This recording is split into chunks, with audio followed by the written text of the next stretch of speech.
आप देख रहे हैं आपका अपना टीवी चैनल आरजे रमझाझर। जज्बात के रंग भरोसा के संग। इस न्यूज के प्रायोजक हैं देव जनरल स्टोर एवं पुस्तक भंडार, नया बस स्टैंड, मुंगेली। कार्तिक महीने की एकादशी को जिले में छोटी दिवाली यानी देवउठनी एकादशी को बड़े ही हर्षोल्लास के साथ मनाया गया। इस दिन लोगों द्वारा तुलसी चौरा में गन्ने का मंडप बनाया गया और भगवान विष्णु और माता तुलसी की विधि विधान से पूजा पाठ कर विवाह करवाया गया।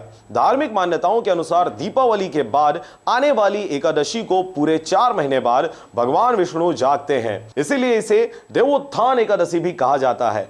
जिन 4 महीनों में श्रीहरि सोते हैं उन महीनों में विवाह और उपनयन जैसे कोई भी मंगल कर्म नहीं किए जाते हैं। देवउठनी एकादशी के मौके पर छोटे बच्चों द्वारा फटाका भी फोड़ा गया, क्योंकि इसे छोटी दिवाली के रूप में भी मनाया जाता है। मुंगेली से विवेक जायसवाल के साथ ब्यूरो रिपोर्ट, आरजे रमझाझर।